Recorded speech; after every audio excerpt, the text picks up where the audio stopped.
Leamos juntos primero a los Tesalonicenses capítulo 4 versículo 16. Porque el Señor mismo con voz de mando, con voz de arcángel y con trompeta de Dios, descenderá del cielo, y los muertos en Cristo resucitarán primero.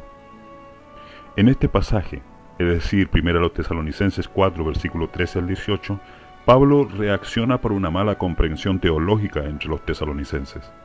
Aunque no es bien claro cuál era el error, algunos miembros estaban angustiados por la suerte de los creyentes que murieran antes del regreso de Jesús.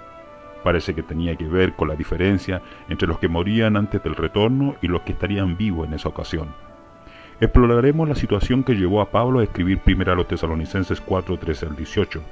Aquí el apóstol no solo corrige errores del siglo I, sino también da una base sólida sobre la cual podemos ubicarnos los cristianos del siglo XXI. Porque no hará nada Jehová el Señor sin que revele su secreto a sus siervos los profetas. Amós 3:7. Y, por el ministerio profético de Pablo, Dios nos ha revelado maravillosas verdades con respecto a la segunda venida de Cristo. Al estudiar estos versículos, medita con oración sobre la increíble esperanza contenida en ellos. Lee primero a los Tesalonicenses capítulo 4, versículo 13 al 18. En el judaísmo de los días de Pablo prevalecían diferentes conceptos acerca del fin. Uno de ellos, de alguna manera, se introdujo en la iglesia de Tesalónica. Aunque no estamos seguros de qué se trataba exactamente, parece haber sido la idea de que, aunque todos los fieles compartirían el mundo por venir, solo los que estuvieran vivos en el fin serían llevados al cielo. Los que morían antes del fin resucitarían y permanecerían en la tierra. En tal sistema de creencias sería una desventaja morir antes de que llegara el fin, pero también sería un medio de separación entre los que fueran llevados al cielo y los que quedaran en la tierra. Si los tesalonicenses a quienes escribía Pablo vivían hasta el fin, realmente ascenderían al cielo en la segunda venida de Cristo, pero tendrían que dejar a sus amados fallecidos aquí en la tierra. No es sorprendente, por lo tanto, que Pablo comience primero a los Tesalonicenses 4, 13 al 18 con un comentario acerca de la ignorancia de la iglesia en vez de vosotros sabéis perfectamente, que aparece en otra parte. Con respecto a la profecía acerca de la segunda venida, había cosas importantes que la iglesia no sabía y otras que debía desaprender. Al pensar en la profecía debemos recordar que nos fue dada para satisfacer nuestra curiosidad acerca del tiempo y los detalles de los eventos del fin del tiempo. La profecía tiene un propósito ético y moral. Dios la diseñó para enseñarnos cómo vivir. Tiene la intención de darnos ánimo y propósito, especialmente en tiempos de sufrimiento y de pérdida. Comprendida correctamente, la profecía de la Biblia tiene un poder que cambia la vida. En otras palabras, aunque es importante creer como un adventista, aún más importante es vivir como uno de ellos. Lee primero a los Tesalonicenses capítulo 4 versículo 13. ¿Por qué se lamentaban los creyentes de Tesalónica como si no tuvieran esperanza? Un factor importante probablemente fue el breve periodo en que el apóstol estuvo con ellos. Sabemos que Pablo habló acerca de la muerte y la resurrección de Jesús, según Hechos 17:3. También hay evidencia de que habló acerca de los eventos finales y, tal vez, su instrucción fue mal comprendida, al no haber tenido tiempo suficiente de clarificar el problema de la resurrección de los creyentes. Un elemento adicional es el trasfondo pagano de la mayoría de los creyentes a quienes Pablo escribió. Aunque las religiones de misterio de ese tiempo hablaban de la vida posterior a la muerte, la mayoría de los paganos no tenía esperanza de una vida después de la muerte. Un ejemplo conmovedor es este, que aparece en una carta del siglo II. Dice así: Irene a Taunofris y Filón, buen consuelo.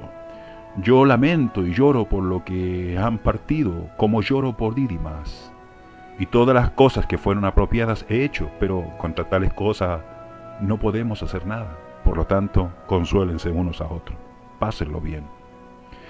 Es irónico que esta carta a una madre que ha perdido a un hijo termine con las mismas palabras de primera a los Tesalonicenses 4:18, aunque con un giro radicalmente diferente. Consolaos unos a otros aunque no haya esperanza. Eso es lo que ella está diciendo. Qué contraste con la que expresa Pablo a los tesalonicenses. El propósito del apóstol para el pasaje se bosqueja en frases que contrastan al comienzo y al final. Pablo escribe para que ellos no tengan dolor como los que no tienen esperanza. Primera a los Tesalonicenses 4:13. Y él desea que la verdad de la naturaleza de la segunda venida les dé razones gloriosas para alentarse unos a otros en tiempos de pérdida. Primera a los Tesalonicenses capítulo 4 versículo 18. Lee primero a los Tesalonicenses capítulo 4 versículo 14. En el versículo 14, Pablo ofrece la solución al problema del dolor sin esperanza. En el idioma original habla de los creyentes que murieron como que se durmieron por medio de Jesús. Aunque dormirse es una metáfora común para la muerte, en el Nuevo Testamento la expresión normal para la muerte de un creyente es dormirse en Jesús o en Cristo. Un buen ejemplo de esto es los muertos en Cristo del versículo 16. Un segundo problema con el texto es la idea de que Dios traerá consigo a quienes durmieron. Algunos ven en esta frase como si los que murieron en Cristo y que presumiblemente fueron al cielo, regresarán con Jesús cuando venga. Pero esta interpretación contradice la enseñanza de Pablo en el versículo 16, que la resurrección de los creyentes muertos ocurre en la segunda venida y no antes.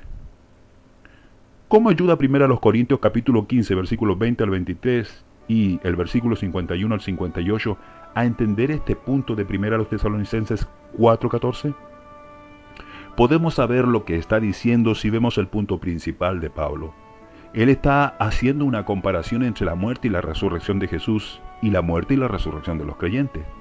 Para Pablo, la resurrección de Jesús es una garantía de que todos los creyentes también resucitarán en la segunda venida. La teología de Pablo es consecuente.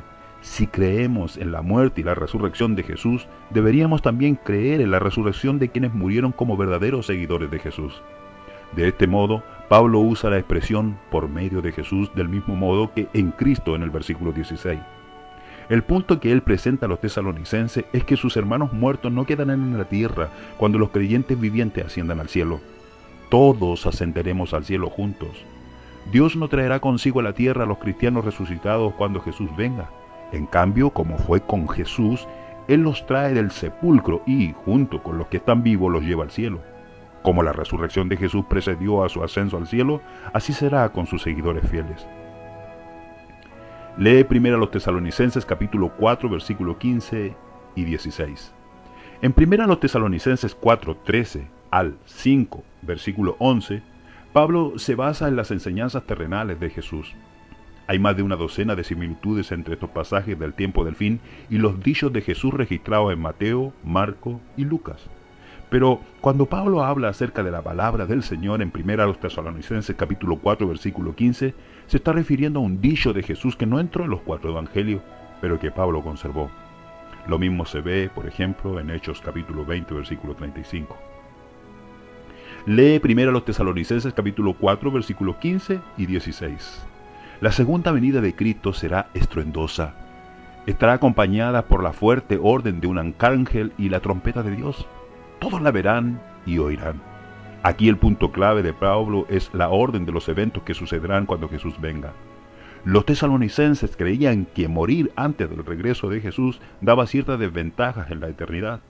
Tal vez una separación física eterna de quienes vivieran hasta el regreso de Jesús. Pero Pablo asegura a los tesalonicenses que los creyentes que estén vivos no precederán o no tendrán ventajas sobre los que murieron. Los muertos en Cristo se levantarán primero. Eso sucede antes de que los vivos asciendan para encontrar a Jesús en el aire. Los justos muertos resucitarán y recibirán la inmortalidad junto con los que estén vivos cuando Él retorne.